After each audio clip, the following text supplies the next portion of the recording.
चलिए आपको सीधे लिए चलते हैं। अरविंद केजरीवाल क्या कुछ कह रहे हैं दिखाते हैं आपको। कर्जा दे देते हैं और 3-4 साल के बाद उस कर्जे को माफ कर देते हैं। तो एक तरह से सरकारी खजाने का सारा पैसा उस अमीर अरबपति के खजाने में चला जाता है, उसके अकाउंट में चला जाता है। पिछले 5 साल में केंद्र सरकार ने 400 से 500 ऐसे अरबपतियों को उनके 10 लाख करोड़ रुपए, 10 लाख करोड़ रुपए बहुत होते हैं, 400 से 500 अरबपति दोस्तों के 10 लाख करोड़ रुपए के कर्जे माफ कर दिए। एक तरफ जहां देश का गरीब आदमी, मिडिल क्लास का आदमी दिन ब दिन की जिंदगी में महंगाई और बेरोजगारी से जूझ रहा है, दूसरी तरफ केंद्र का सारा सरकारी खजाना 400 से 500 अरबपतियों के लिए खोल दिया गया पूरी तरह से। अभी थोड़े दिन पहले अखबारों में आया कि इनके एक दोस्त पे 47,000 करोड़ रुपए का कर्जा था। उन 47,000 करोड़ में से 46,000 करोड़ रुपए माफ कर दिए उसके। एक और के ऊपर 6,500 करोड़ का कर्जा था, उसमें से 5,000 करोड़ रुपए माफ कर दिए। ऐसे लग रहा है जैसे लुटाते जा रहे हैं। आप सोच सकते हो जैसे दिल्ली में मैंने महिलाओं की बस यात्रा फ्री करी, उस पे केवल और केवल 400 करोड़ रुपए खर्च हुए और उन्होंने एक ही आदमी के 46,000 करोड़ रुपए खर्च कर दिए। उससे 10 गुना एक आदमी को दे दिए और हमने दिल्ली की 1 करोड़ महिलाओं का बस का सफर फ्री करने पे बस 400 करोड़ रुपए खर्च किए।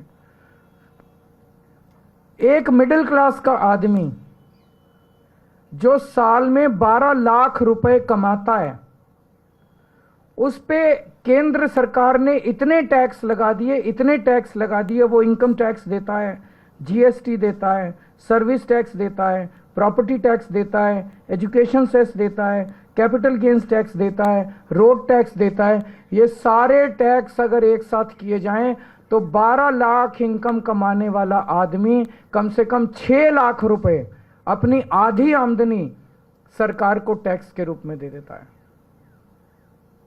और बदले में उसे क्या मिलता है? कुछ नहीं मिलता।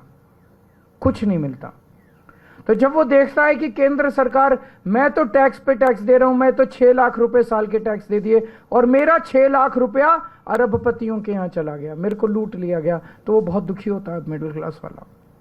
इसलिए मैंने प्रधानमंत्री जी से इस पत्र के जरिए 2 निवेदन किए हैं। एक तो चाहे कानून लाया जाए, चाहे ऐलान करे प्रधानमंत्री जी कि अब इस देश के अंदर किसी भी अमीर अरबपति के कर्जे माफ नहीं किए जाएंगे। ये निर्णय लिया जाए, ऐलान किया जाए, कानून बनाया जाए कि किसी भी अरबपति के कर्जे माफ नहीं किए जाएंगे। बहुत बड़ा स्कैंडल चल रहा है, देश को धोखा दिया जा रहा है, देश बहुत नाराज है, बहुत दुखी है पूरा देश कि सारा सरकारी खजाना उठा के अमीरों को दे दिया जा रहा है। मैंने हिसाब लगाया है कि अगर ये सरकारी खजाने का पैसा अरबपति दोस्तों को देना, अगर कर्जे माफ करने हैं तुमको, मिडिल क्लास के कर्जे माफ करो ना। उनके एक मिडिल क्लास वाला बेचारा 1 लाख रुपए अगर महीना कमाता है, उसके 60-70 हजार रुपए ईएमआई में चले जाते हैं। होम लोन ले रखा है उसने, व्हीकल लोन ले रखा है, ये लोन ले रखा है, वो लोन ले रखा है, 60-70 हजार रुपए उसका कर्जा माफ नहीं करते। उनका कर्जा माफ कर दो, सबके होम लोन माफ कर दो, सबके व्हीकल लोन माफ कर दो, मिडिल क्लास के किसानों के लोन माफ कर दो। लेकिन ये अरबपतियों के लोन माफ करना, कर्जे माफ करना बंद होना चाहिए। हम मांग करते हैं मिडिल क्लास के सारे ईएमआई माफ कर दो, किसानों के सारे कर्जे माफ कर दो। और मैंने हिसाब लगाया कि अगर अरबपतियों को पैसा देना बंद कर दिया, कर्जे माफ करना बंद कर दिया, तो देश के अंदर इनकम टैक्स की दरें हाफ की जा सकती हैं। न्यूज नेशन अब व्हाट्सएप पर खबरों के ताजा अपडेट के लिए न्यूज नेशन के इस क्यूआर कोड को स्कैन करें।